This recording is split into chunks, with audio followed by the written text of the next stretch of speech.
Va bene, io faccio due parole in italiano per gli studenti di Comunalia e tutti i compagni di qua, per dare la benvenuta ai nostri invitati e presentare un po' che cos'è Comunalia. Comunalia nasce come un laboratorio, un esperimento collettivo per trovare alternative di convivenza al di là delle crisi radicali dello spazio pubblico e della rappresentanza della democrazia liberale, con la sfida di produrre, analizzare, studiare istituzioni all'altezza di forme di vita contemporanee, nuove modalità di produrre e comunicare. La sfida sul comune è anche una lotta contro i conflitti armati, contro lo sfruttamento, nel caso di oggi, visto dall'uso di minori per la guerra. La sfida sul comune è una lotta per la vita, per la libertà di sviluppare la soggettività di ognuno, contro qualsiasi determinismo politico che vedi la vita come un strumento di guerra. Lascio la parola a Omaira che farà l'introduzione anche in inglese.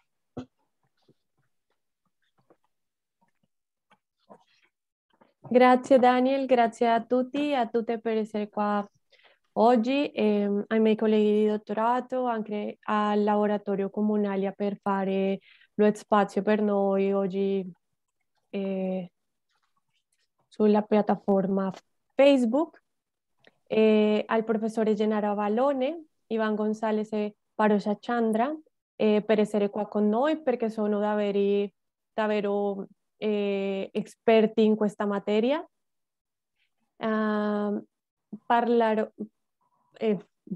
a parlare in inglese perché il seminario sta disegnato così. Grazie Daniel. Welcome everyone to the seminar here at the University of Salerno. I'm a PhD in politics science, in the line of politics, law and market. I'm on my first year and it's my dream to get to know more this topic about modern slavery, the armed conflict in Colombia, and also migrations and all the vulnerabilities of people on the migration process. So that's why today I invite these three international panelists to join forces and discuss this global issue from different perspectives and territories. This February, we commemorate the 20th anniversary of the signing of the optional protocol to the Convention on the Rights of the Child on the involvement of children in armed conflict. The protocol outlaws the recruitment and the use of children under the age of 18 in armed conflicts and has been accepted by more than 170 governments. However, armed groups and regular government forces continue to recruit and use child soldiers on wars. Most of them has been recruited but by force and cannot leave the armed unit anymore. Other children who grew up in war zones, like in Colombia, see no other chance of survival than join one of the armed groups voluntarily. While many child soldiers are between 10 and 18 years old, sometimes they are even younger. The recruitment of child soldiers has occurred in more than 80 countries, in conflicts in Asia, Africa, and in Latin America, mainly in Colombia. It is estimated that in recent years, more than 300,000 children have been in the ranks of different private and even state armies. For example, in the conflict between Iran and Iraq, children sang in front of the soldiers and explode anti-personal mines because they were convinced that if they die in that way, they will go straight to heaven. which allowed to the Iraqi army to advance along the border and front of the minefields.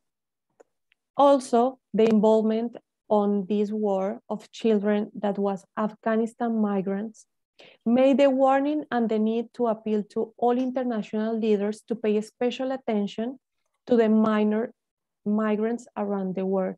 A very interesting topic that the Professor Avallone will talk about today. What cares about me today, it's about Colombian armed conflict. The Colombian armed conflict began with the creation of warring guerrillas around the 60s in Latin America. And since then, the Colombian government and these guerrillas and other armed actors have waged war for more than 50 years. Conflict that is not over yet. Therefore, the government of Colombia and the FARC-EP guerrillas carried out a peace process that ended with the signing of a peace agreement in 2016. Since then, Colombia has built a system for the implementation of peace in the country and help minors that were recruited by this guerrilla to return to civilian life and recognize their conditions are victims.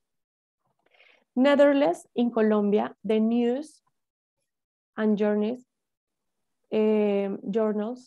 talk about the two pandemics, the COVID-19 and the involvement of children in armed conflict. It's a crime that seems not to have an end. That's why all of us are here today, to try to make a difference and give not just ideas and experience to this problem. We might never get a proper solution, but we need to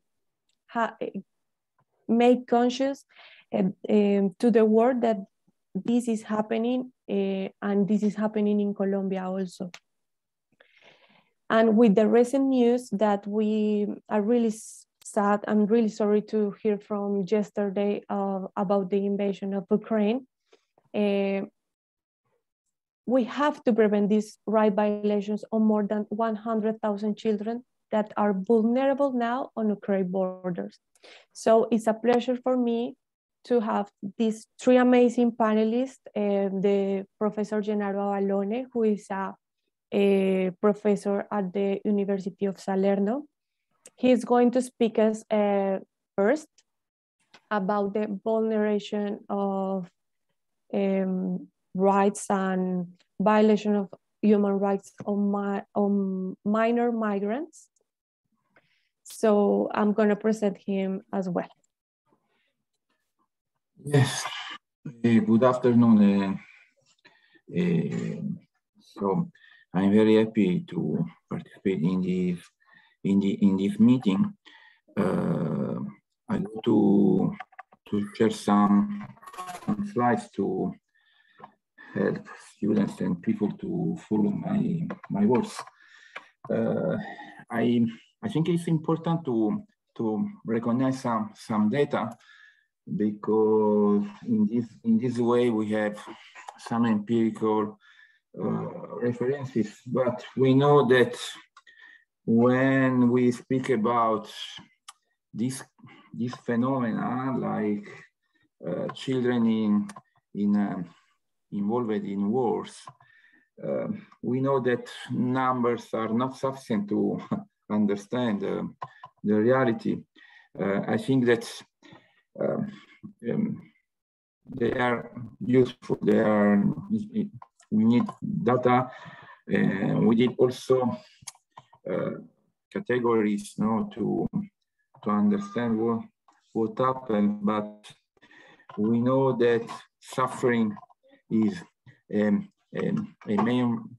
a fundamental reference for us to understand what happens to the people, especially in the case of children and children in the war. So we know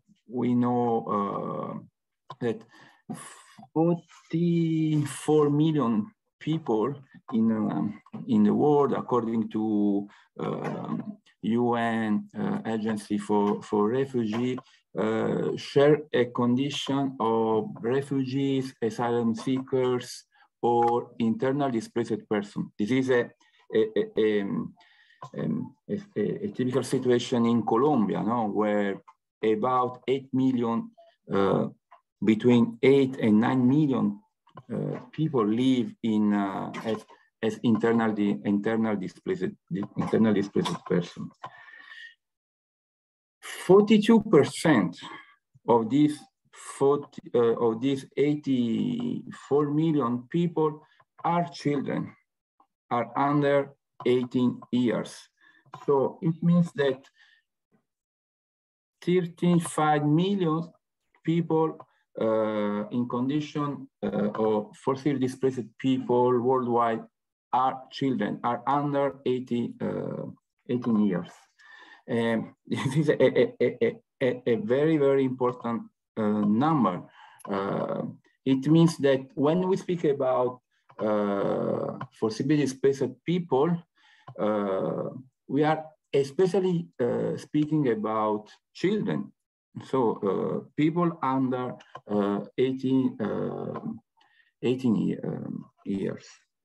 And so we know that children who are displaced are usually poor children. They live poor, very, very poor, in many cases, condition. And they are impoverished also, no, by war, but also by their living, daily conditions. For example, in refugee camps, for example, in internal displaced person camps, and so on. Focusing our attention on wars with children, according to a map elaborated by the Atlas of Enslavement, published by Rosa Luxemburg Foundation. We can see that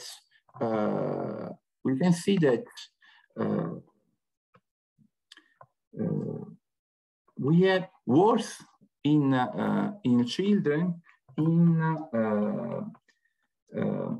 to help countries in the world in this moment, in Colombia, in America, in Central African Republic, in Congo, Nigeria, Mali, Sudan, South Sudan, Somalia, in Africa, and in 4 countries in Asia, Yemen, Syria, Iraq, and Myanmar. But if we look at the period between 2000 and 2015, the presence of minors in armed conflict is recorded in other 70 countries, 9 in Africa and 8 in Asia. We, in this moment, in 2020, officially data say that we have 250,000 children involved, directly involved in wars, and 40% are girls.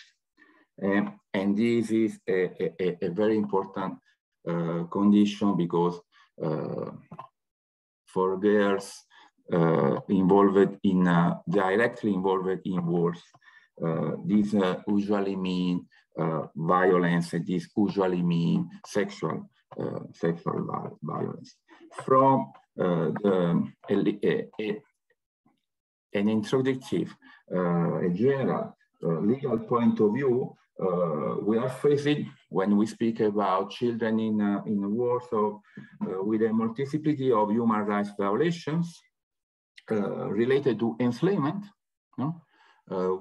Children in war means a form of modern slavery, and the other very, very fundamental violation is trafficking. When we speak about children in wars, we are speaking about trafficked children, trafficked people.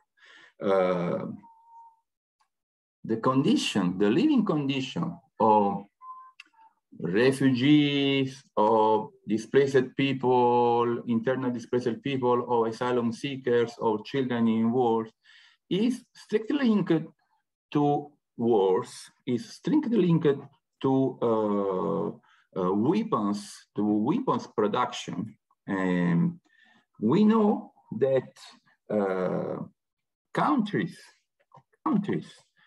that produce weapons, and countries that have the biggest military expenditure are not countries in war. No, we are speaking about United States, Russia, in war with in the sense that countries that are not wars in their territory. No, so but this is important because the map about wars with children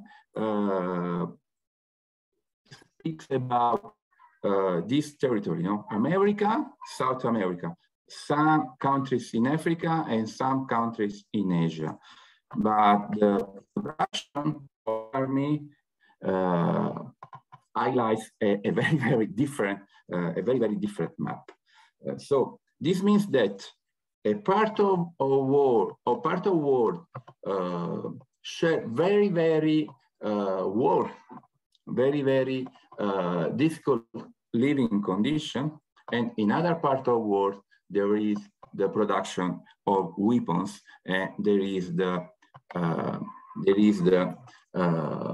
increasing military expenditure. So this is fundamental to me to understand one of the structural problem, one of the structural factor that feed the wars, and that feed also children in wars. From the point of view, and another kind of conflict is fundamental to recognize, and this is the conflict, the informal wars. For example, in Central America, no, with paramilitary groups and gangs involved in informal wars that produces a lot of people that escape from this from this territory. And so, what is the consequences? What are the consequences for child? No, for child. For example, we can read in this report published by UN Agency for Refugee only 5 days ago about children on the run, children that live in Central America and Mexico. We can read these words. So my grandmother is the one who told me to leave. She said to Kevin, Honduras, age 17, if you don't join, the gang will shoot you. If you do, the rival gang or the cops will shoot you. But if you leave, no one, I say maybe, will shoot you. Very difficult situation for children are recorded also in European Union, and also in the Mediterranean area. For example, in a report elaborated by Doctors Without Medicine in November 2020, we can read about a 12-year-old boy that his mother saw no choice but to send him away from the country to save him from from forced construction. He recounted that when he reached southern Libya, he was kept in captivity and tortured for 7 months before he was able to escape.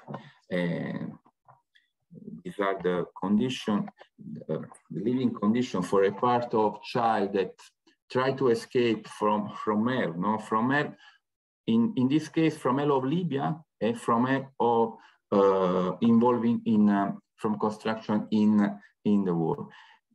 And what does it mean? And I go to finish my speech.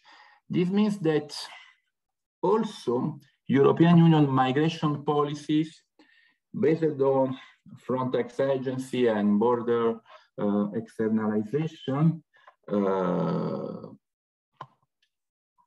don't help people, don't help to avoid violations of human rights of people and also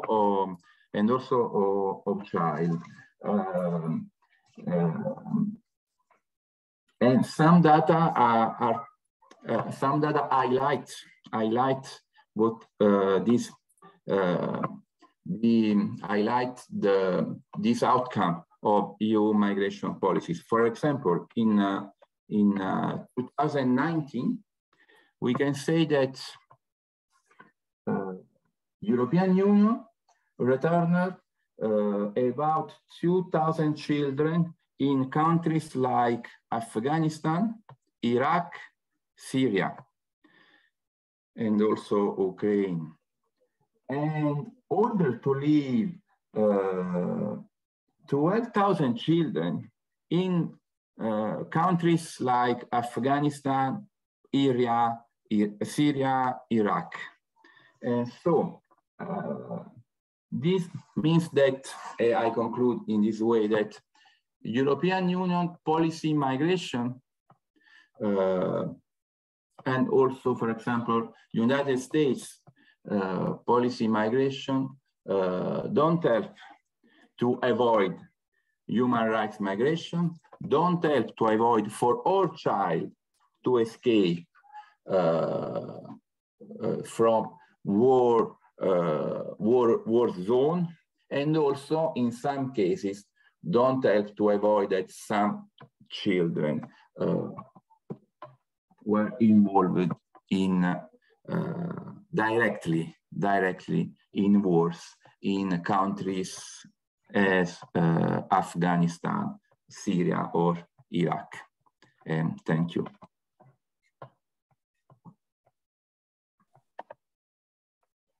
Thank you, Professor, for your intervention.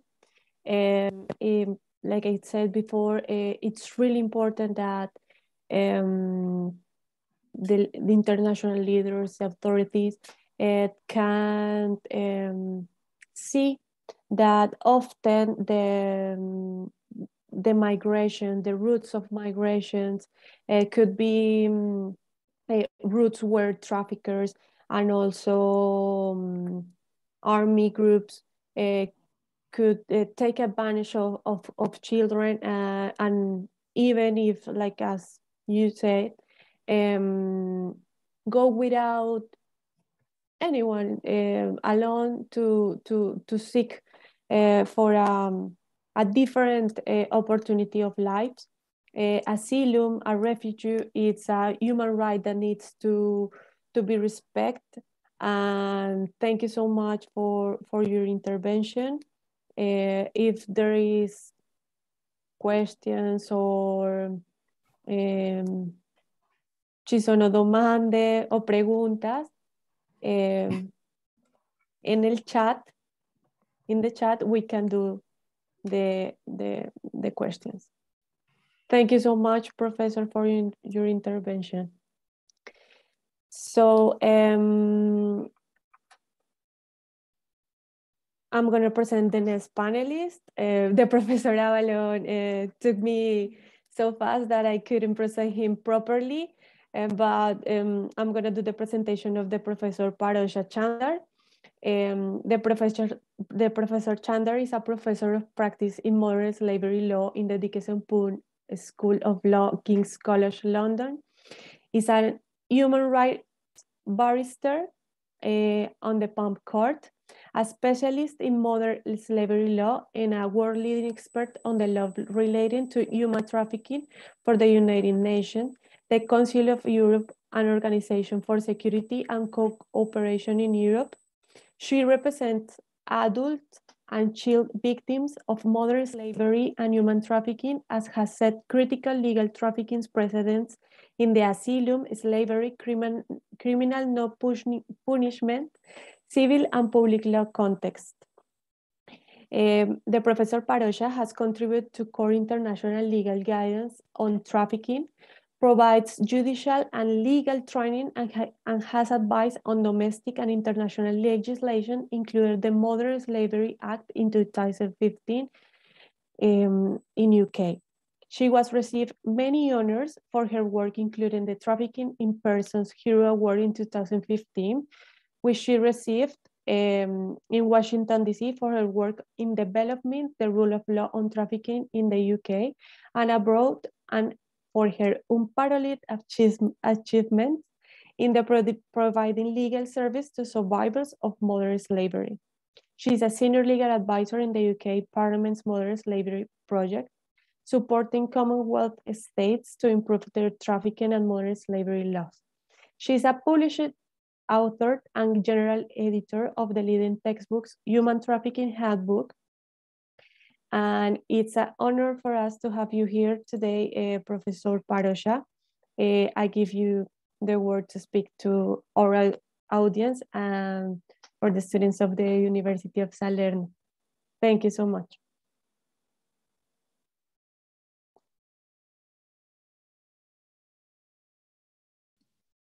Thank you very much, Omaira, for that wonderful introduction. Thank you, esteemed colleagues, for my invitation to join University of Salerno today at this very important discussion on children and their involvement in armed conflict. As you mentioned, I'm a human rights barrister, and so for 25 years now, I've been practicing at the bar, bringing a variety of different human rights cases to establish precedents to protect victims of human rights violations, including over the last 20 years, victims of human trafficking and modern slavery. Today is a very difficult day for us all, of course, to be reminded of the vulnerabilities of people across the world to the conditions of war and armed conflict. And it reminded me myself of the days back in 1993 when I first was inspired to enter the field of human rights while studying in Strasbourg at the International Institute of Human Rights. And I was taught by Professor Theodore Meron, who was the world leading authority on humanitarian law and the laws of war, and who later, as many of you will know, became the president of the International Criminal Court. Professor Meron explained to all of us then as students how a war was raging in Bosnia, which was unparalleled in modern times since the end of the Second World War, and that neighbor against neighbor were being pitted against one another on the basis of their ethnicity or race. And the hope was that international law may be able to have a role in bringing peace and restoring justice to the region. And that led to the establishment of the War Crimes Tribunal for the former Yugoslavia, which was based in The Hague. So by 1999, having qualified as a barrister, I was there in the Office of the Prosecutor in The Hague, working on the prosecution of General Tihomir Blaskic, who was a general in the HVO army, the Croatian army, and looking at the plight of victims and witnesses and seeing how vulnerable and frightened victims and witnesses are to give evidence against those alleged of war crimes and crimes against humanity. And the plight of children too, whose voices are so often unheard in a myriad of ways who are affected by armed conflict, has become increasingly understood in the world today. So I thought I would just give a brief introduction to the law that relates to children in these areas when it comes to my area of expertise, human trafficking. So a child victim of trafficking is anyone under the age of 18 who has been recruited, received, transferred, transported, or harbored for the purpose of exploitation. That's it. There's no more complication to that definition when it comes to the case of a child. So if we think about the exploitation of a child in the form of armed conflict, where they've been recruited for armed conflict, or to be involved or engaged in a condition of criminal activities perpetrated by those in armed conflict scenarios and designs, then it is perfectly apparent that a child recruited for those purposes, that means all child soldiers, are victims of human trafficking. The consideration of this has been gaining increasing prevalence in the United Nations over the last 7 years.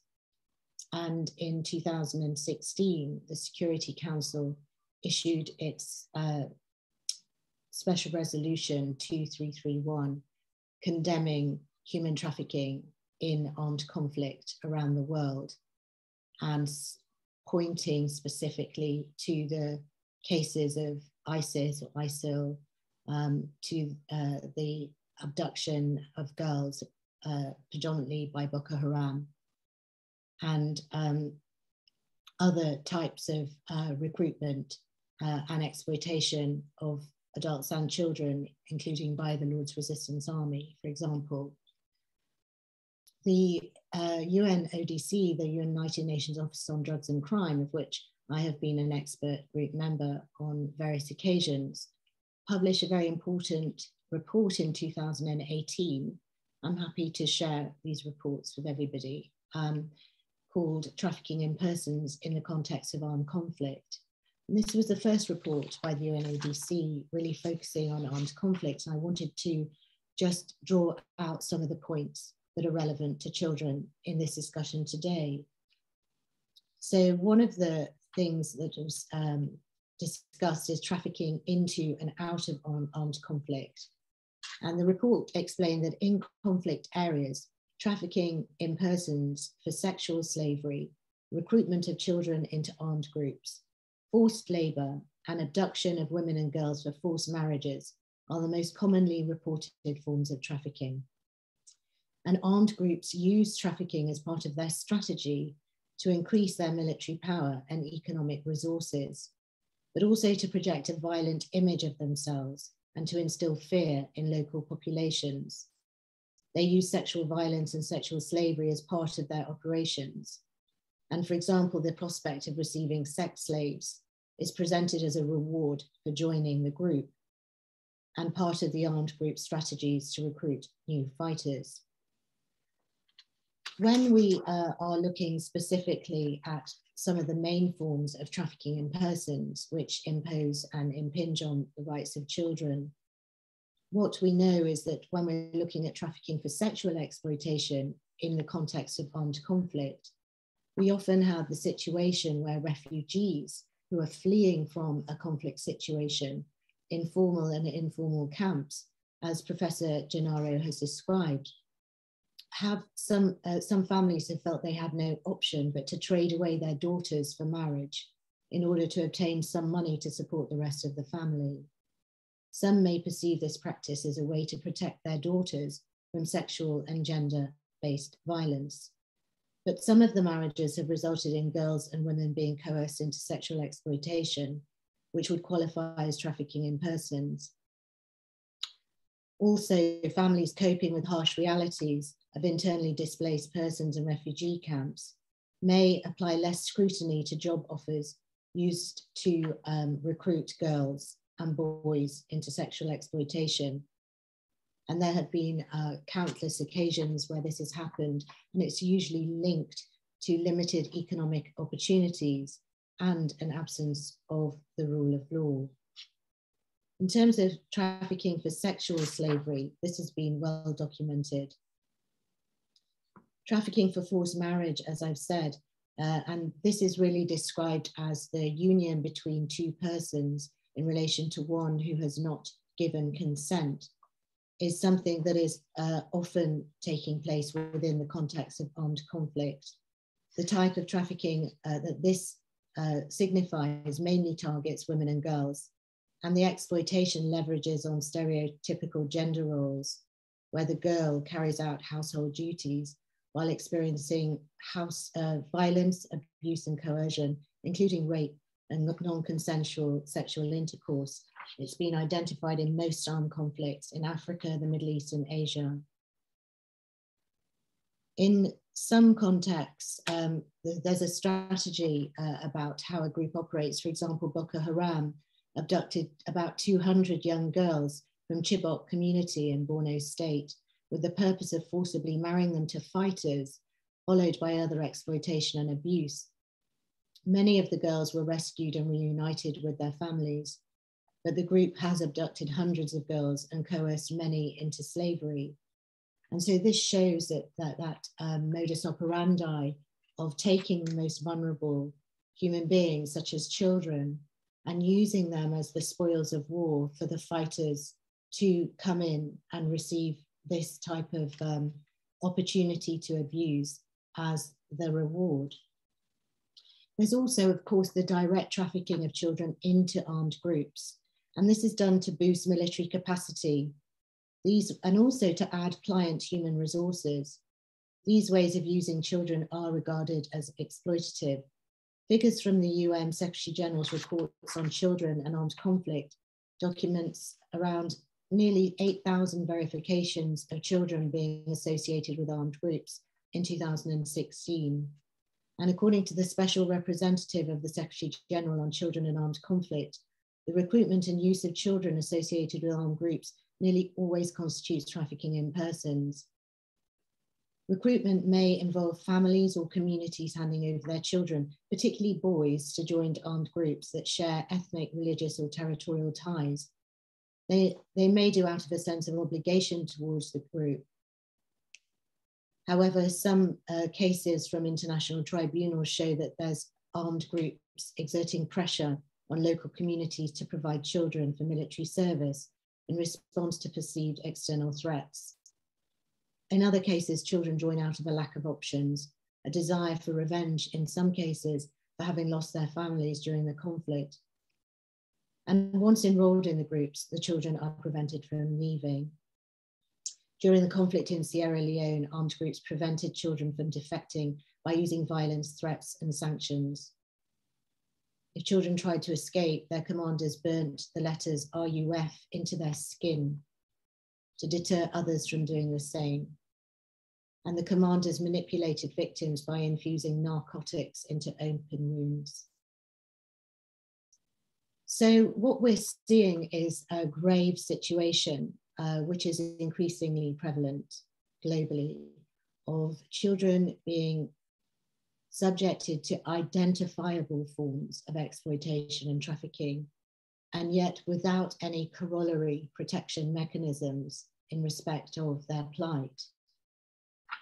This led recently to a group of UN special rapporteurs on trafficking in persons to actually write an open letter to the United Kingdom government, asking the United Kingdom what it was doing to protect children and other vulnerable persons who were held in the camps in Syria, who were basically disregarded as having any responsibility by Britain, even though so many of them had come from Britain and had indeed been trafficked.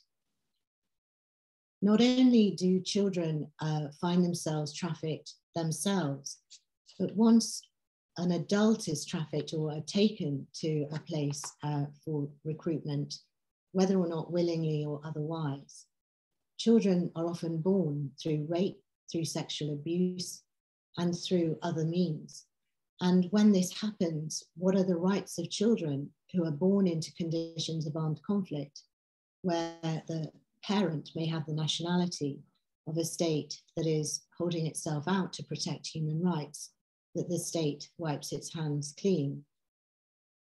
So the UN special rapporteurs got together and have sought information, including to advise that there is an obligation on all states across the world that are members of the United Nations to have in place identification mechanisms to enable not only children who have been born out of war to be identified and repatriated, but those who were under 18 who were recruited, whether it was online or in person, into armed groups to be recognized as being victims of human trafficking and repatriation decisions carefully considered. This leads me to the next topic, which is the non-punishment of human trafficking victims. What we have in international law now is a recognized international principle that where a victim of trafficking commits an unlawful act as a direct consequence of their trafficking, they must not be punished or prosecuted for it. However, what we see increasingly and currently is the prosecution of children who were recruited by ISIS, for example, as being a very good example of this, being prosecuted across the Western world and beyond for their involvement in terrorism-related offences. But if we go back to the beginning and think of the definition of trafficking that relates to children, we're simply looking at the recruitment, receipt, harbouring, transfer or transportation of a child for exploitation. And therefore the compass point needs to fall when it comes to prosecution on the perpetrators of those offences, those who recruited, those who received, those who harboured, those who transported, and those who transferred. Because in the absence of that, all we find is the prosecution of the victims. Even if the victims then were required to have a hand in unlawful activities, that too represents part of the trafficking process.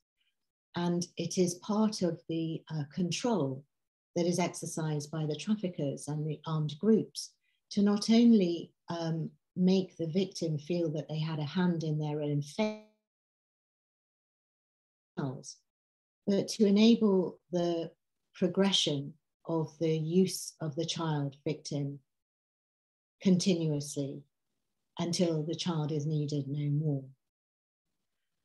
So the point of non-punishment has now reached a very important and global recognition by the European Court of Human Rights.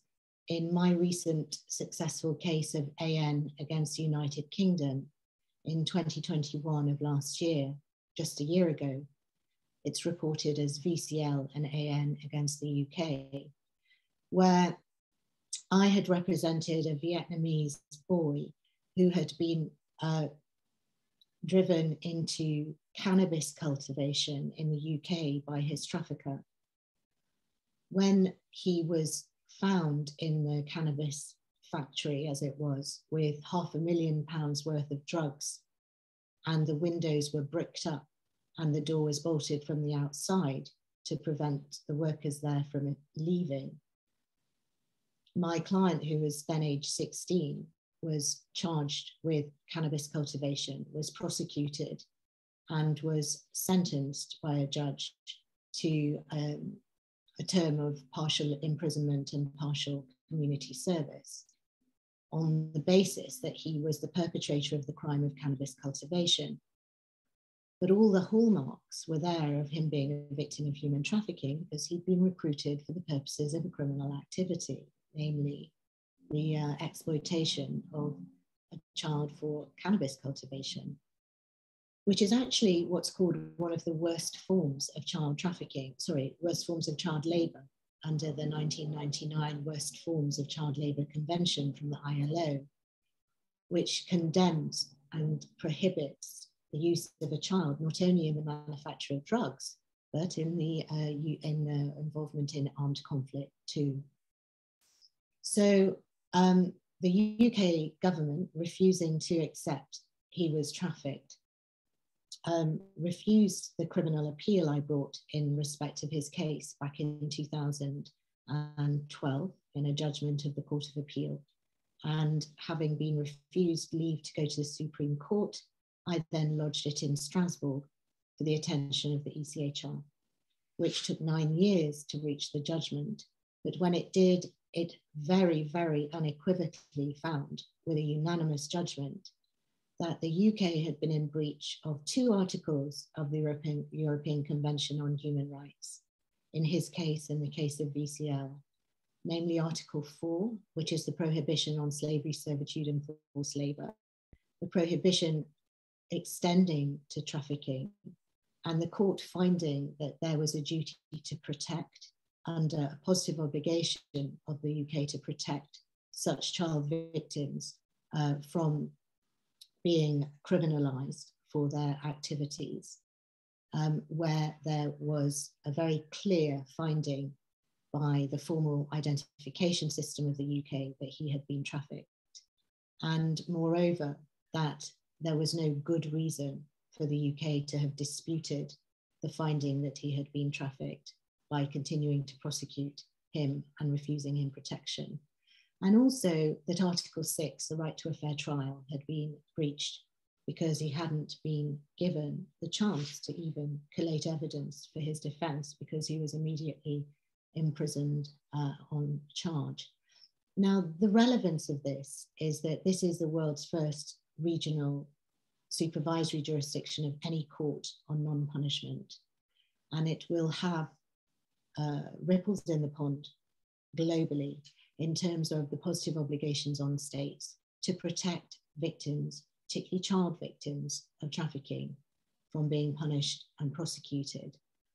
Then the link to that then draws me to a final question, which is that we have, for example, a case that has been very globally pronounced, that of Shamima Begum, the girl who was recruited by ISIS in England a few years ago, who went with 2 friends over to Syria and was later found by a journalist in a refugee camp. And when she was asked, do you regret what you did or what happened to you, she made the very foolish error of answering that question. And yet she was probably extremely traumatized when she did, because she just lost her children in the movement of persons across various lands. But in any event, that wasn't the critical question. The critical question is, was she recruited as a child for the purpose of exploitation? And if so, she's a victim of trafficking. And now that matter is before the domestic authorities again, back in the UK, where although the Supreme Court rejected her case to allow her back into the UK because there's been a deprivation of her citizenship by the UK for having fought or been involved in the war effort for ISIS, the question remains, was there a duty on the UK to identify her as a victim of trafficking, as a child victim of trafficking? And interestingly, when you look at the facts, the Metropolitan Police had gone to her school because they'd seen another girl had gone a few days before and had said to the school, we're worried about this small group of friends of this girl. Maybe they've been groomed and maybe they'll be sent trying to leave to go to Syria too. The police, very incredibly, sent a letter to the children's parents with the children. So each of the girls saw the letter that was going to advise their parents that they might be at risk of leaving. And that night, the girls got ready and they left. So what was the positive obligations on the UK at that time when there was a credible suspicion that they may have been groomed? Let's wait and see. I congratulate you on all your work, Omaira. Thank you very much for inviting me to contribute. Thank you so much, Professor. I don't know if you can hear me. Yes? Is that okay? Thank you. It's amazing what you're saying, because there is there are diverse purposes to a recruitment of children, no matter the territory, no matter the perspective. It could be sexual labor, and there is even also always the invisible victims that we never know, like the friends or the co-workers, if I can say in that terms, that was with the Vietnamese boy, that we really never gonna know where they are. So yeah, it's really, really important to get to know all this purpose in wars, also in labor. So thank you so much for your intervention. It's a pleasure to have you here, and I'm gonna present the Professor Ivan now. The Professor Ivan González Amado is a lawyer and expert in criminal law and criminology from the University Externado de Colombia, with studies in superior criminology at the Universidad Complutense de Madrid. Was a magistrate of the Chamber of the Recognition of Truth of Responsibility of the Special Jurisdiction for Peace in Colombia on the case 7, recruitment and use of girls and boys in the conflict. He currently works as a lawyer and as a professor in criminal law at the Universidad Externado de Colombia. Thank you so much, Professor, for being here. It's an honor for me because he was my teacher at my law school, and he will talk about something that I really care about. It's armed conflict in Colombia and the recruitment of girls and boys, and the process that it's going to be investigated, or the Special Justice for Peace is investigating about the war crimes in Colombia. Thank you so much, Professor Ivan, for being here, and the word is yours. Omaira, muchas gracias. Muchas gracias también a la universidad por permitirme participar en este foro. Voy a hablarle fundamentalmente de lo que ha ocurrido en el caso número 07 de la Jurisdicción Especial para la Paz, advirtiendo, sin embargo, que este caso continúa abierto, que ahora está bajo la dirección de la magistrada Lili Rueda, quien me ha reemplazado en el ejercicio de la magistratura. Lo que podemos iniciar planteando es cómo se organizó el caso ante la Jurisdicción Especial para la Paz.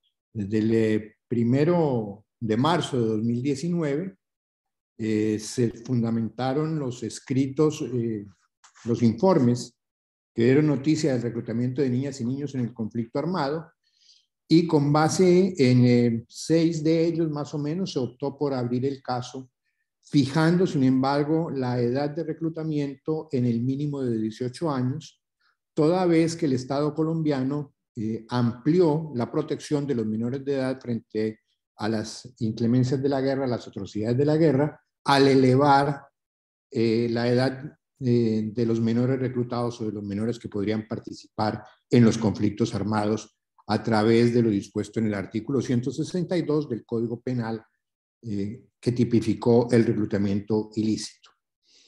En este caso se ha establecido de momento que aproximadamente el 30.47% de las personas reclutadas por las FARC-EP corresponde a personas menores de 15 años, en tanto que el 52.85% de los menores reclutados de que se tiene noticia pertenecen a personas entre los 15 y los 18 años.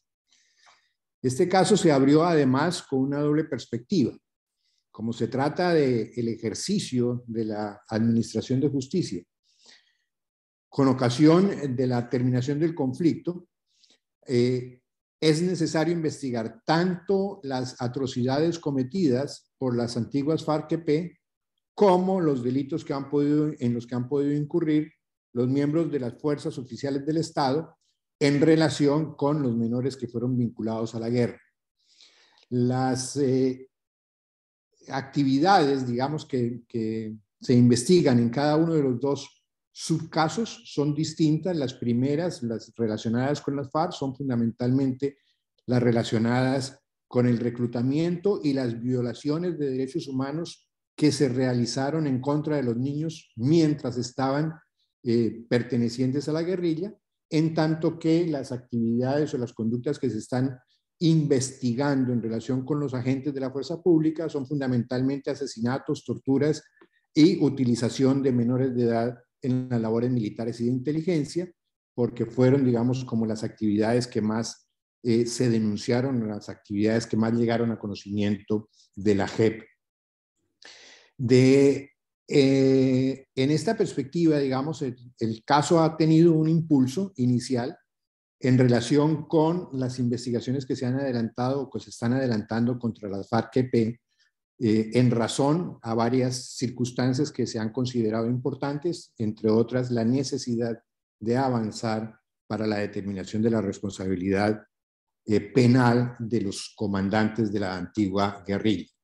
Dentro de este subcaso de las FARC-EP se ha investigado, se está investigando también conductas relacionadas obviamente con violaciones distintas al reclutamiento mismo, tales como violencia y esclavitud sexuales, la anticoncepción y abortos forzados, la imposición a los menores de edad de trabajos incompatibles con su condición de niños, la limitación a su libertad para abandonar las filas de la guerrilla, las desapariciones y la imposición de castigos crueles, inhumanos o degradantes que en ocasiones llegaron incluso hasta el fusilamiento, pese a que, pues todos sabemos, las normas internacionales prohíben la aplicación de pena de muerte a personas menores de edad. Y finalmente puedo anotar que dentro del caso se dio una especial importancia a la investigación de lo que ha podido ocurrir en relación con el reclutamiento de los miembros de comunidades indígenas, habida cuenta de que allí se pueden causar daños graves al grupo mismo. Tratando de investigar o tratando de conocer realmente la actividad de la guerrilla en relación con el reclutamiento de los menores de edad, se encontró que la propia organización guerrillera, a través de la 7ª Conferencia Nacional, realizada en mayo de 1982, estableció la regla de vincular a la guerrilla a personas entre 15 y 30 años de edad, con lo cual, digamos, se puede determinar que era una política del grupo armado vincular a menores de edad a la guerra. Esta política no se modificó en ninguno de los momentos en donde tuvo acción la guerrilla, pero adicionalmente a eso, lo que se ha logrado establecer a partir de los varios informes y los varios relatos y referencias que se han encontrado dentro del caso, es que esta regla que se estableció por la guerrilla fue de todas formas violada, como quiera que cerca del 50% de los menores de edad que fueron integrantes de la guerrilla son menores de 15 años.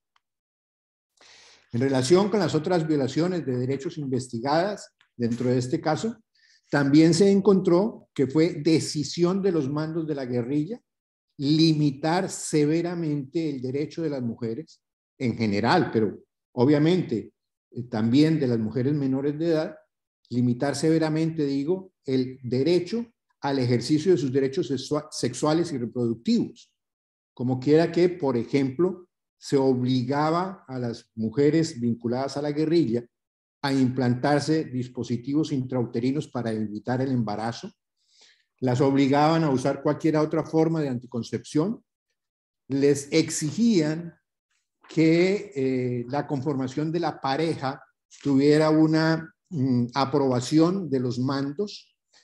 En otras ocasiones, las menores de edad eran tomadas como parejas sexuales de los comandantes, algunas de manera esporádica, otras de manera permanente, y también era política de los mandos el causar abortos en contra de la voluntad de las mujeres, cuando quiera que los embarazos no habían sido autorizados por los mandos, que eran habitualmente también ligados al hecho de que el padre pudiera ser o no un mando dentro de la guerrilla.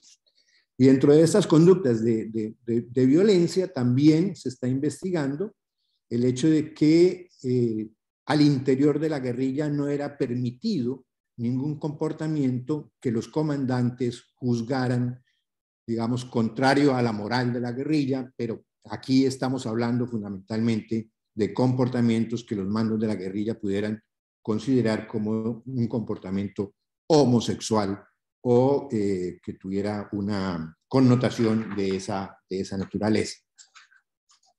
También se ha logrado encontrar que sobre la base de un pretendido principio de igualdad y con fundamento en el reglamento militar, los menores de edad eran tratados de la misma forma que los mayores de edad y las mujeres eran tratadas de la misma forma que los hombres. Desde ese punto de vista, entonces encontramos que en muchas ocasiones los niños y niñas que cometían faltas disciplinarias eran castigadas y castigados de la misma manera como lo eran los adultos. Incluso, como ya lo anotamos, si habían cometido delitos graves eran sometidos a fusilamiento sin tener en cuenta su condición de menores de edad.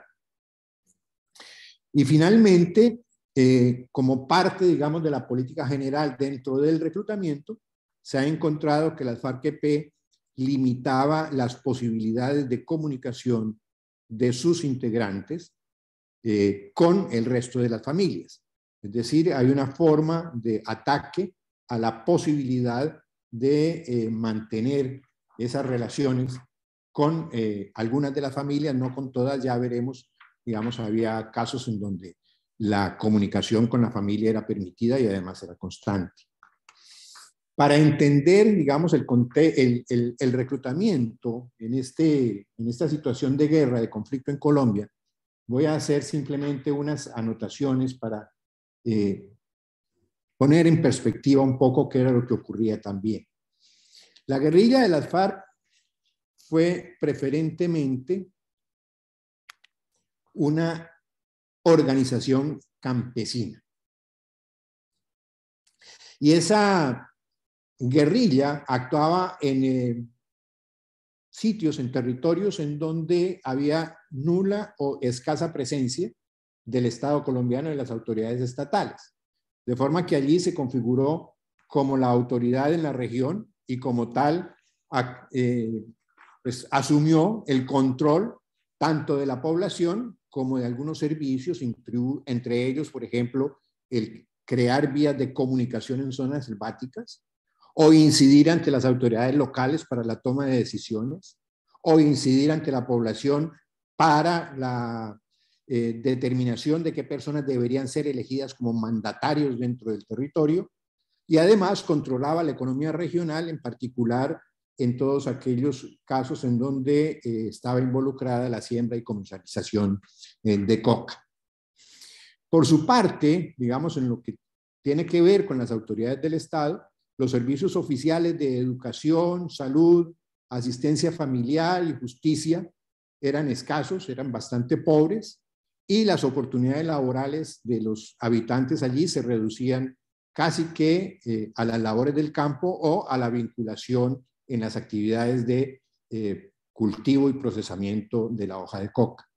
La educación de los niños se impartía con muchísimas dificultades, pocas escuelas, los niños deberían caminar varios kilómetros a pie para poder llegar a sus clases y no había la presencia del Instituto de Bienestar Familiar, que es el encargado de la protección de los menores. Todo esto pues permitió que obviamente las situaciones de violencia intrafamiliar y de conflictos intrafamiliares no fueran adecuadamente tramitados y muchos de los menores huían de sus familias simplemente para buscar refugio en los grupos armados y tratar de buscar una protección adicional a esos tipos de violencia. Su origen campesino además permitió que dentro de los territorios en donde operaba las FARC se configuraran familias farianas. Desde el principio de la organización del movimiento guerrillero, familias farianas, que simplemente las denominamos aquellas familias que pertenecían a la guerrilla o que tenían simpatía por la actividad guerrillera, y en esa razón, digamos, o por esa razón, digamos, estaban dispuestos no solamente al favorecimiento, sino también que los miembros de la familia, incluso los menores de edad, formaran parte de la actividad armada y estuvieran en contacto, obviamente, con la guerra.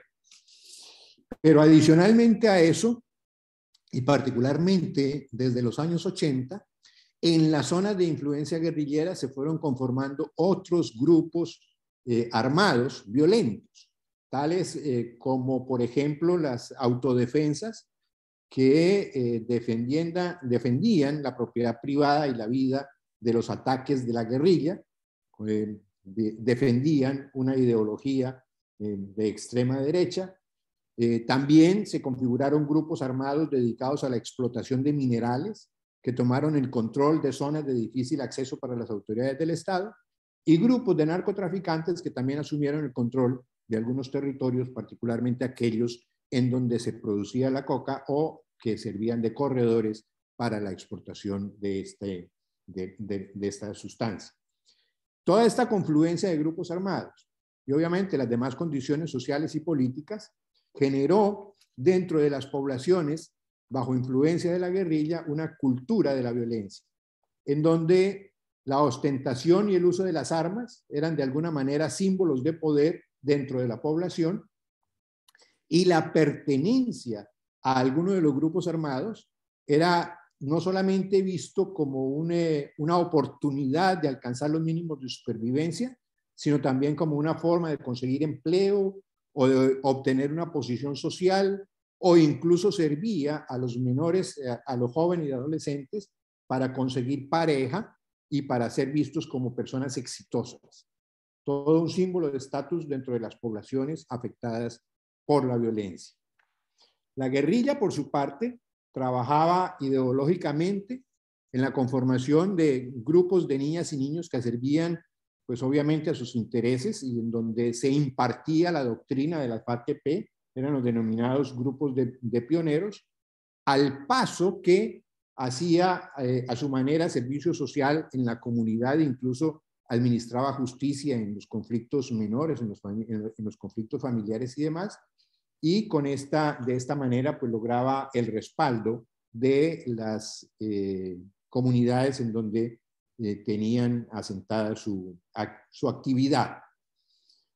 Y adicionalmente, pues se ha encontrado que en algunas ocasiones las FARC imponían cuotas a las familias para que entregaran sus hijos a la guerra.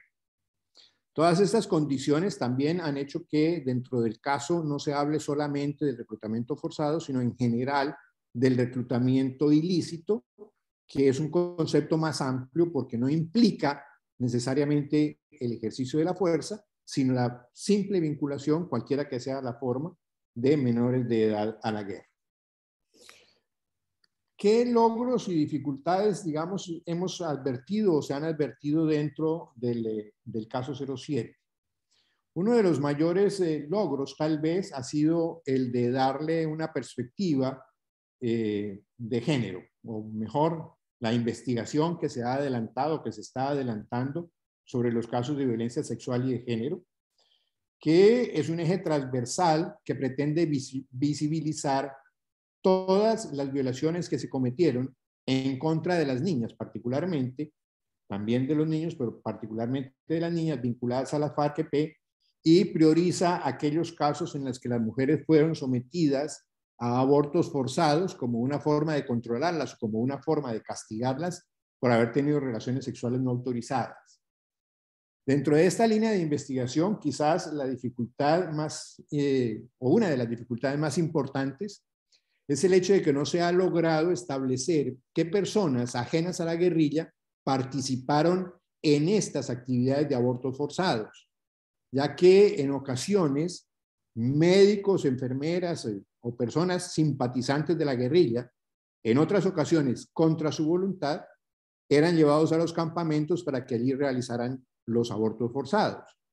En otras ocasiones, la guerrilla llevaba a las mujeres embarazadas a los centros de salud ordinarios oficiales y allí se practicaban los abortos. Pero no se tiene hasta el momento, obviamente, información sobre esas situaciones particulares. Y adicionalmente, pues obviamente no tenemos registros, no se tienen registros de personas que hayan muerto a consecuencia de estos abortos forzados, que por lo tanto se constituye en un reto para el caso tratar de establecer nuevamente este aspecto fundamental. El otro valor, digamos, que se agrega al caso es el hecho de haber adoptado una perspectiva étnica.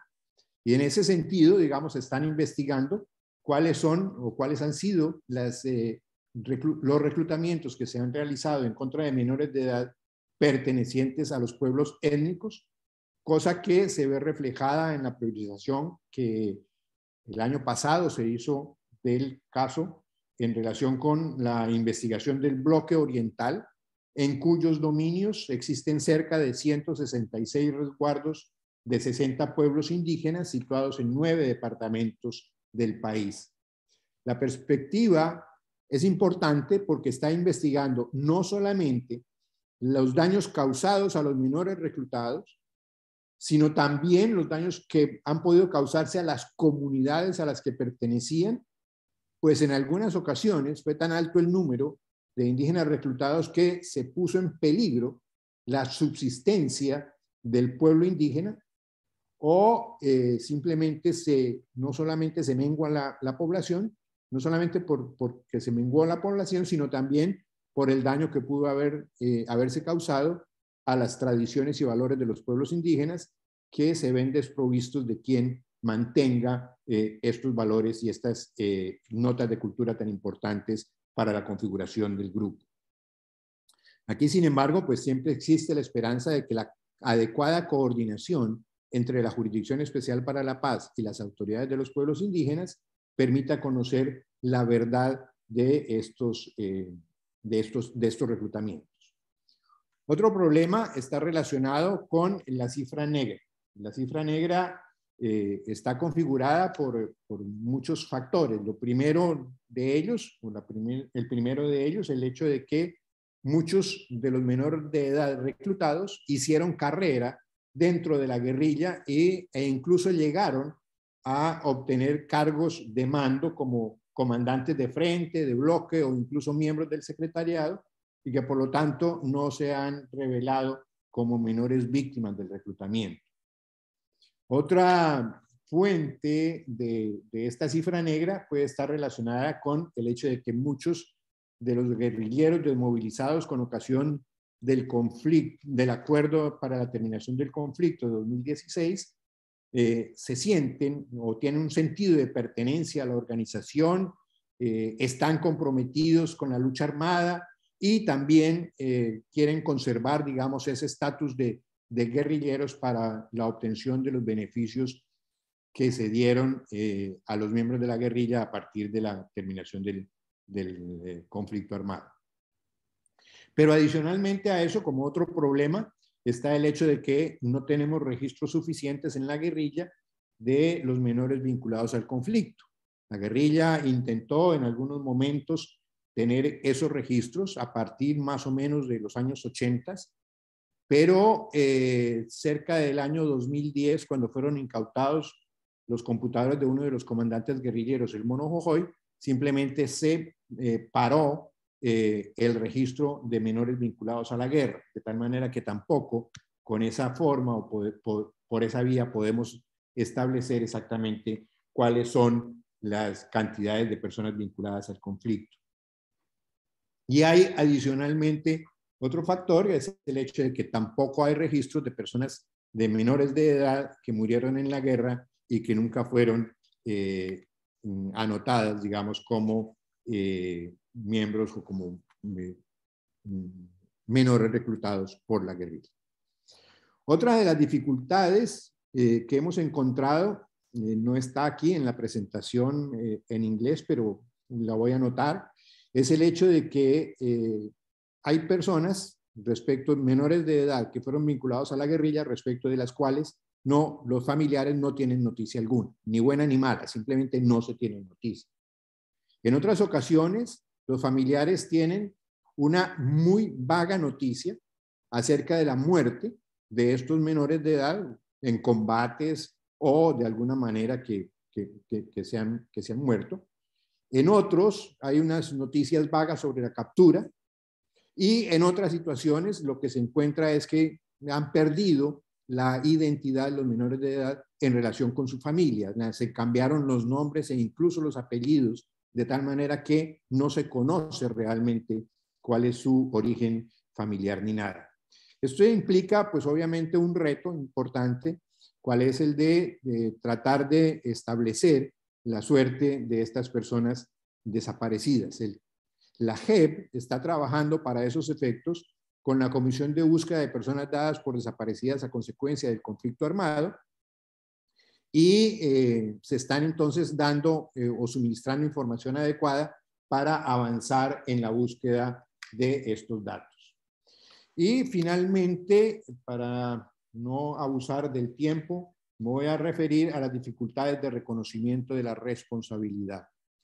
La base fundamental del funcionamiento de la jurisdicción es permitir la aplicación de una justicia restaurativa en aquellos casos de reconocimiento de la responsabilidad y de los hechos.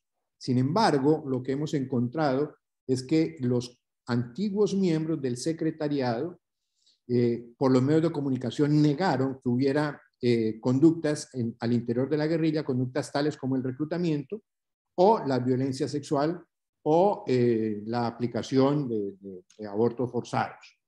Esto cambió de alguna manera porque algunos de estos miembros del secretariado, cuando hicieron su comparecencia ante la jurisdicción, reconocieron que efectivamente había menores vinculados a las filas armadas. Otros consideraron que efectivamente también se habían producido algunos abortos. Otros justificaron la vinculación de menores a través del acogimiento que hicieron de menores que habían tenido familias desintegradas, y otros incluso llegaron pues a reconocer que se produjeron fusilamientos en algunos casos. Esta actitud o este reconocimiento, esta situación, digamos, puede cambiar después de que la JEP formule el escrito de determinación de hechos y conductas, que es como la manera de imputar los delitos a los comandantes.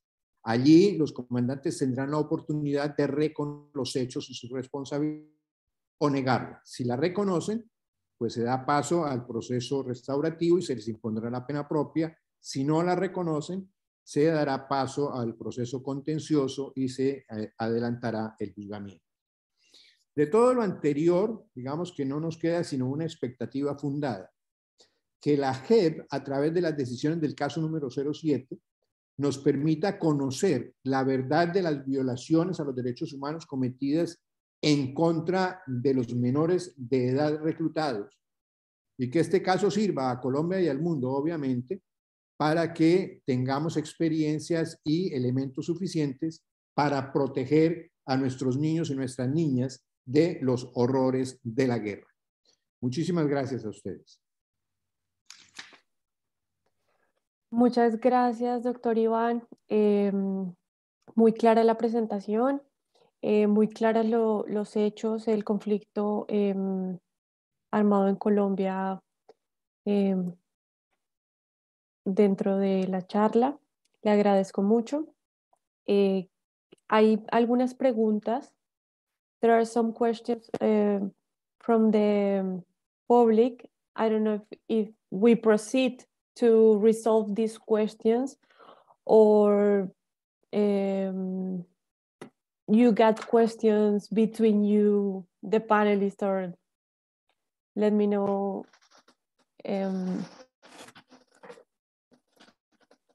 We go with the questions.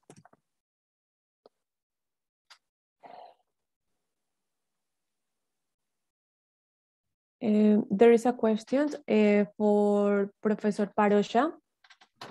It says, I would like to ask Parosha, how do you think that international justice can resist repatriation as a method of protecting the victim of trafficking, since many times people are treated by their relatives or by traffickers within their own country or groups of state power, such as ISIS? Thank you very much. Can you see me? Yes. Okay, great, thank you. I think we've still got the slide on the screen, so I can't see myself, but that's okay. Okay. It's a great question. So basically, under international law, we have as a complete complementary system to the trafficking system, of course, the Refugee Convention 1951. And there is the possibility of a person applying for asylum, state where they feel protected, if they can argue that they're at risk of re-trafficking, reprisals, or serious harm on return to the home country. So I don't know if that's what you're suggesting, which is that if somebody is in a safe country and they're trying to seek protection from removal to a country where they may be re-trafficked or harmed or subjected to any other form of persecution. But I was able in 2007 to establish in the UK system the first precedent on the rights of victims of trafficking to asylum status, where a victim of trafficking would be at risk of any one of these forms of harm on return, was by arguing that any forms of these harm would equate to persecution.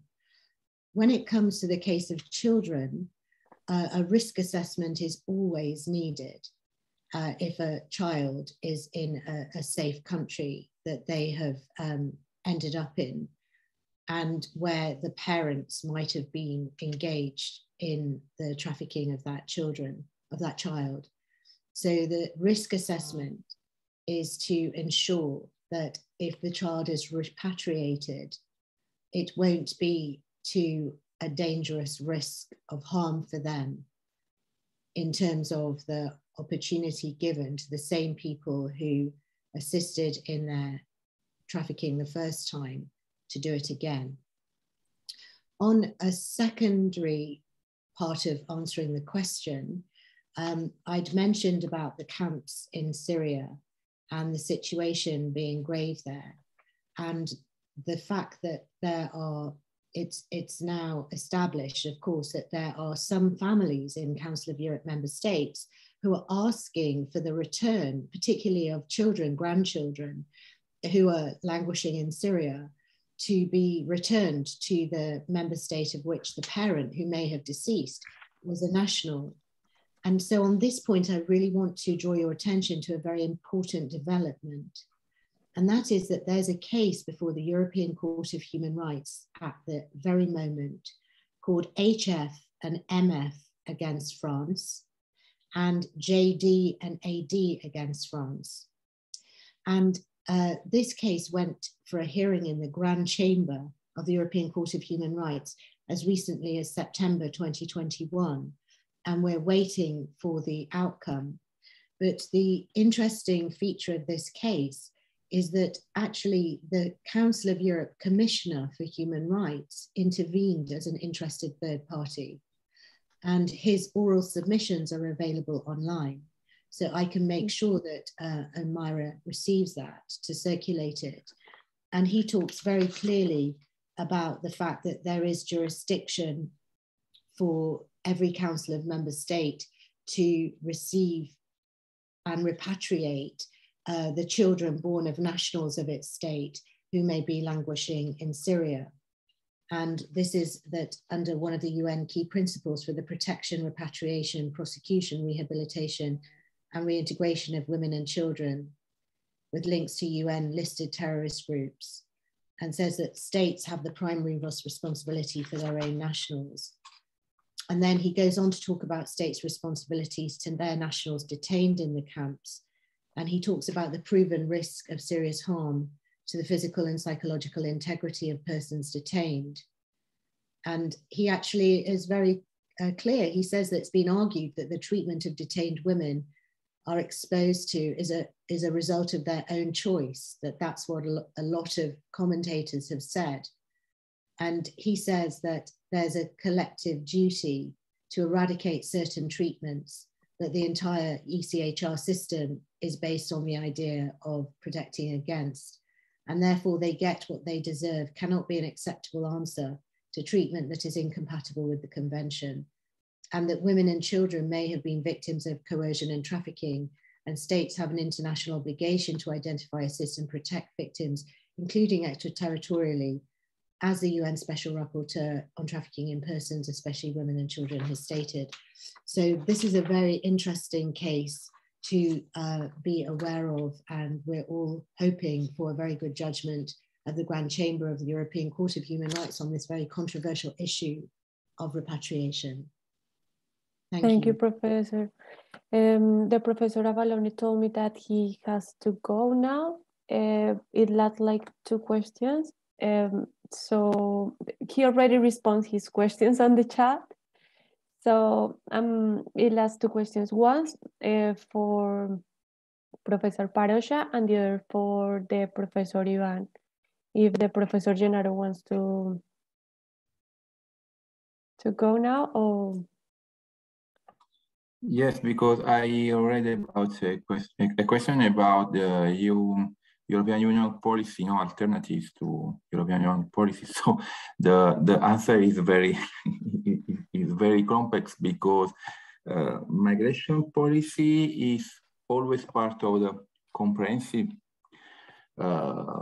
Migration policies are always part of the comprehensive state, or in this case, European Union policies. And so, but one possible answer is to change, is to turn this policy, for example, recognize visas not only to rich people, no. And so this means that it will be fundamental that European countries change their policy, their orientation, their attitude toward migration, toward poor migrants, recognizing their right to escape from war, their right to escape from dangerous conflicts. And so in these days, in our current days, we have a new challenge from Ukraine. I think it is a new challenge for European countries to understand what they think about other people, what they think about not European people, what they think about our values, no, our Greek values. And so I think that one simple answer is to change visa policy of European Union. Thank you so much, Professor. The question for the Professor Iván is, quisiera preguntar al Profesor Iván sobre las alternatives que ha contemplado la JEP para reparar de forma integral a los menores víctimas del reclutamiento ilícito. Bueno, sobre esto tenemos que hacer una primera aclaración. El acuerdo final para la terminación del conflicto y la construcción de una paz estable y duradera de 2016 estableció que la reparación económica a las víctimas de la violencia está a cargo del Estado, a través de instituciones distintas de la Jurisdicción Especial para la Paz. Aquí, digamos que hay una connotación adicional, es el hecho de que parte o los bienes que entrega la guerrilla a consecuencia del acuerdo deben ir a la reparación de las víctimas. y lo que no cubran estos bienes debe ser cubierto por los presupuestos oficiales y las distintas fuentes de financiación de esa reparación económica. De tal manera que a la JEP no le corresponde sino lo que es el aspecto de la reparación, digamos, a través del ejercicio de la administración de justicia y a través, obviamente, del reconocimiento o del establecimiento de la verdad en relación con el conflicto armado. Desde ese punto de vista, digamos, lo que hace la JEP y lo que está haciendo la JEP como contribución a la reparación integral de las víctimas es, en los casos de menores reclutados desaparecidos, actuar junto con la unidad de búsqueda de personas dadas por desaparecidas a consecuencia del conflicto para tratar de establecer o de conocer el paradero. Y adicionalmente, pues impulsar el caso para la determinación de la responsabilidad penal de los perpetradores de las violaciones, a quienes se les impondrán sanciones que eventualmente podrían estar involucrando, obviamente, ejercicios de actividades que vayan a reparar a los menores de edad reclutados. Esas sanciones todavía no han sido definidas por la jurisdicción, es la que tiene que definirlas y tendrán que imponerse en las sentencias correspondientes. Muchas gracias, magistrado. La siguiente pregunta es para... The next question is for the Professor Parocha. And it's in Spanish. One moment.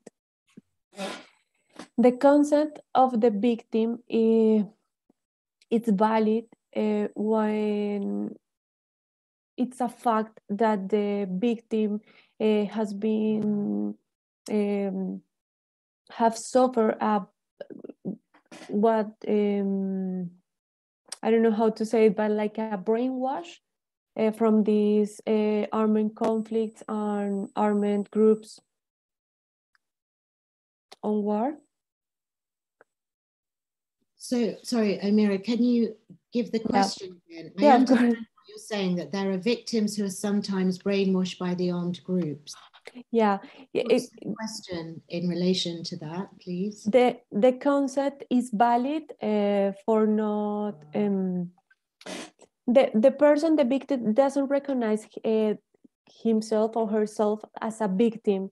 Yes. So to prosecute the trafficker, that consent is valid. I guess it's so when it comes to an adult, the trafficking definition requires not only that first core element of one of the acts, recruitment, receipt, harboring, etc., and the third core element for the purpose of exploitation, but it also, in the case of an adult, involves the use of one of the entrapment mechanisms by the trafficker. These are called the means, and they're listed and defined as being deception, coercion, threat, abduction, use of force, or abuse of a position of vulnerability.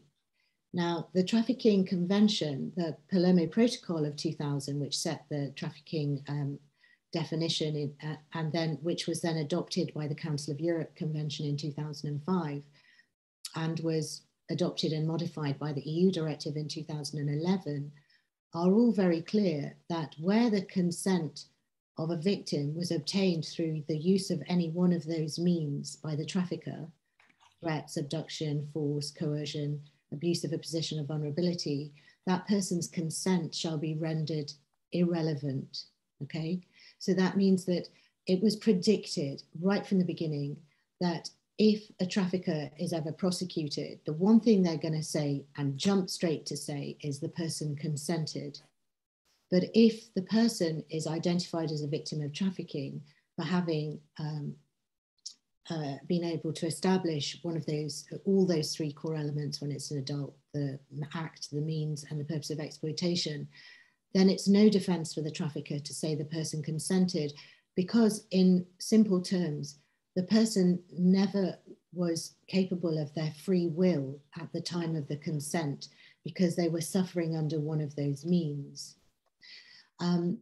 The Stockholm syndrome is what's usually recognized in trauma-related therapy as being where a person becomes linked to their trafficker emotionally. And this is a device of grooming that traffickers rely on in order to keep control over victims. And so it becomes a necessity for the recovery of the victim, for the victim to have essential medical treatment to be able to be desensitized to that grooming by the trafficker as a completely separate point to a prosecution. However, there's always going to be cases where the victims are so harmed by the trafficking that they can never give direct evidence in a court system or to the authorities against a trafficker. Moreover, they may be terrified, and that in itself is causing more mental trauma and harm. So it's generally considered that in those cases, the testimony of the victim may be received as intelligence that the authorities may have to piece together a case that could involve other witnesses too. Thank you, Professor. I think we finished the questions of the chat. I'm going to check quickly if there's questions on Facebook. I'm not seeing it. So I think that's it. I would like to finish the seminar with a briefly testimony of a girl in Colombia that was recruited by the guerrilla FARC EP. So we're going to see 2 minutes of video.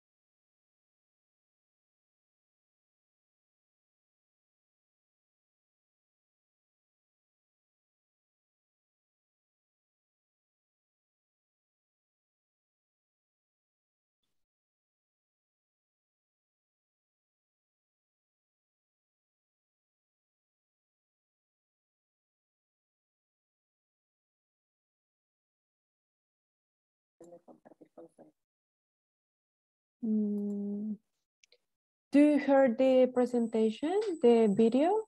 No. Thank you. A bit.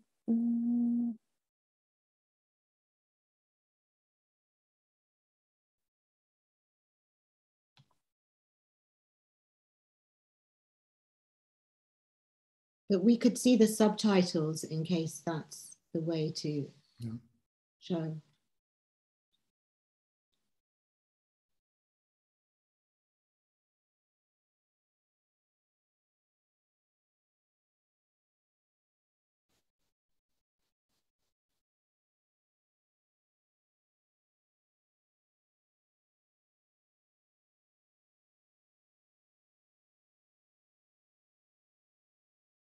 Yo tenía 3.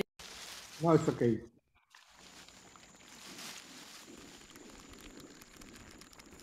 En esa época yo tenía 13 años y estudiaba en un internado. Los que tenían el dominio en la zona eran las FARC. Entonces, ver un guerrillero era como ver a cualquier persona de la sociedad civil. Ellos jugaban con uno en el colegio o en la escuela. Uno se criaba mirándolos como si fueran la policía. Un día me dijeron que tenía que ir al borde del río a las 6 de la tarde. En mi inocencia pensé que de pronto era uno de mis tíos que había venido al pueblo y de regreso me dejaría algo en el colegio. Mi mamá no podía ir frecuentemente a visitarme por la precariedad de las condiciones económicas y por lo lejos.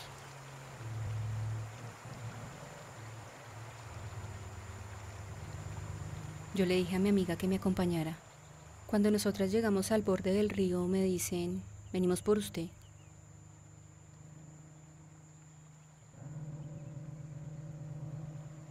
Eso fue el 11 de abril del 2000.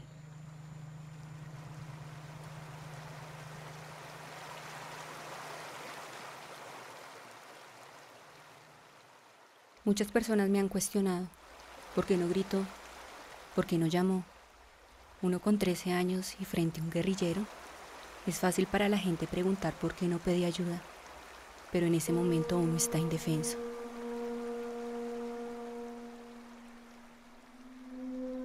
Los guerrilleros pintaban pajaritos de oro, que si yo me iba con ellos iban a ayudar económicamente a mi mamá, y yo al verla a ella sufriendo y pasando tantas necesidades accedí a irme. Tenía 16 años. Estando en la guerrilla me di cuenta de que no era lo que me habían prometido. Decidí volarme 3 días después.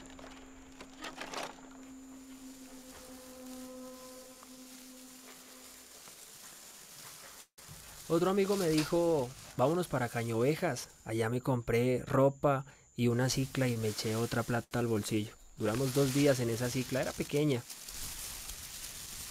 Estando en la finca él me dijo, pues quédese acá unos días. Le damos la ropa y la alimentación. Usted ayuda a ordeñar, a mantener los potreros, a lavar los caballos, a encerrar el ganado. Ahí estuve como 3 meses. Todos los días ordeñaba. También iba a sabanear los caballos y mantenía pendiente. Ellos me decían, mire, le trajimos este pantalón, esta camisa, pero no me daban plata y la que yo llevaba se me había acabado.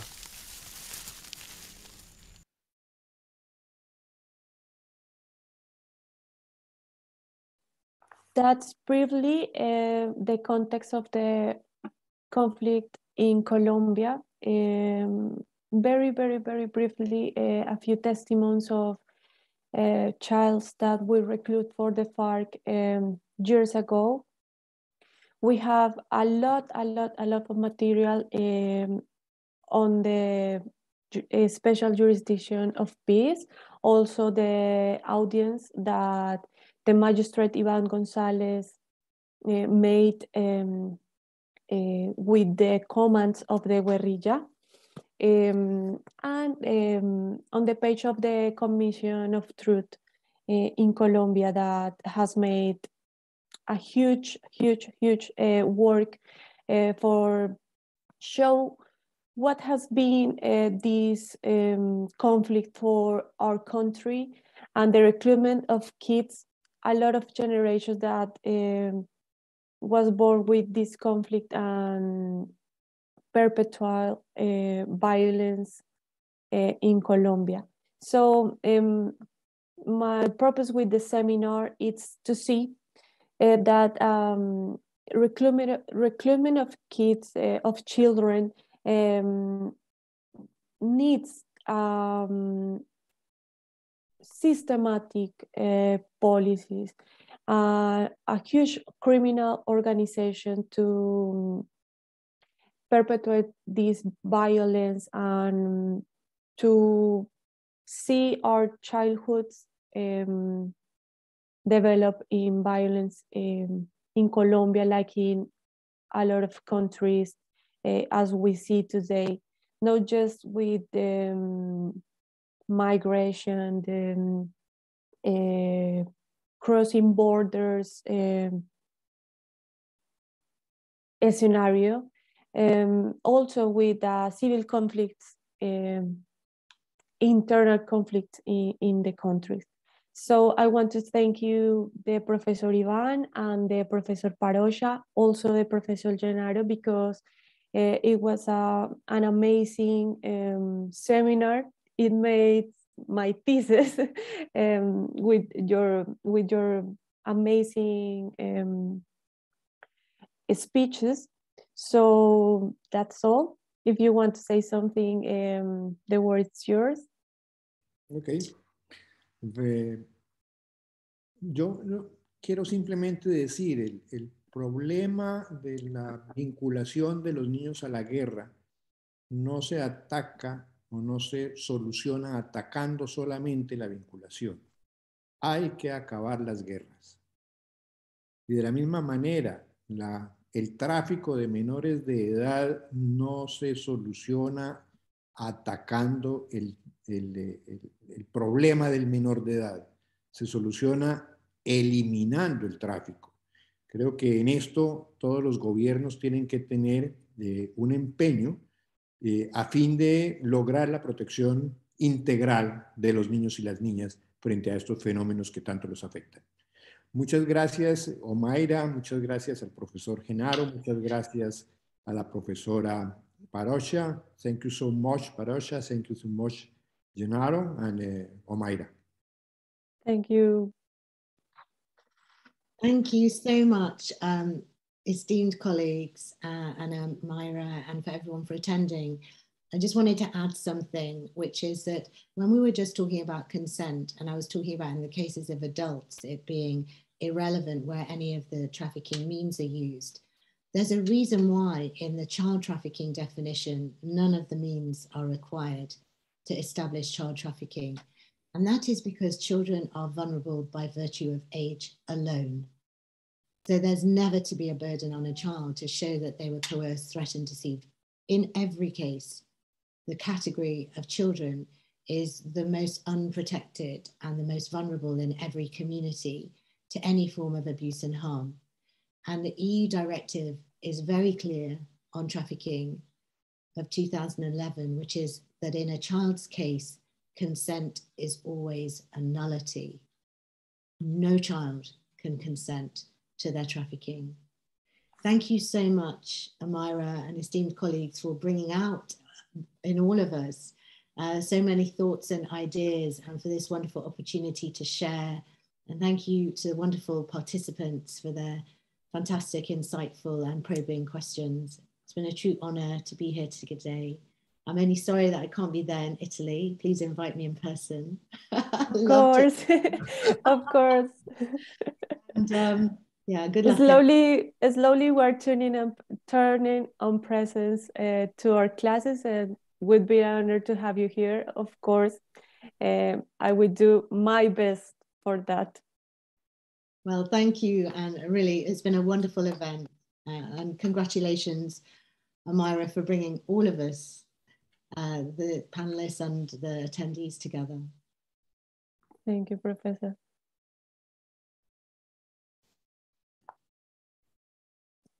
The Professor Gennaro wants to say something, or?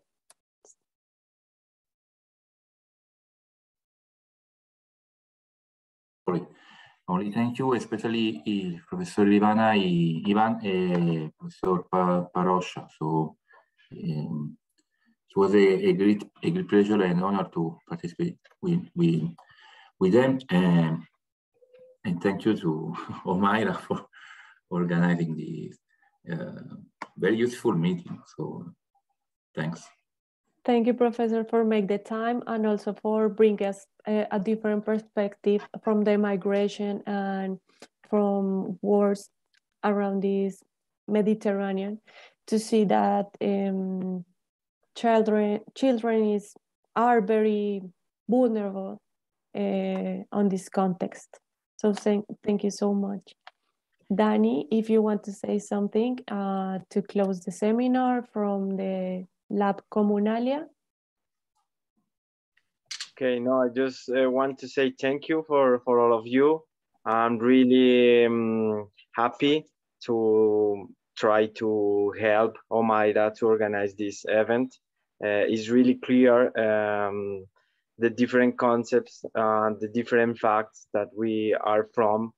And I mean, it's a pleasure have this opportunity to this different perspective.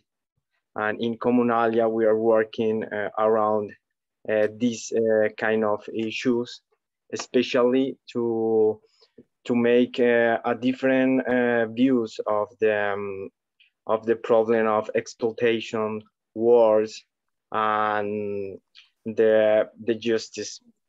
So that was really, really useful, you know. So thank you, everybody, and thank you, Omaira, to organize it. Thank you, Daniel, and thank you all. That's it. Have a good night, rest of the day for the magistrate. Bye. Bye. Bye. Bye.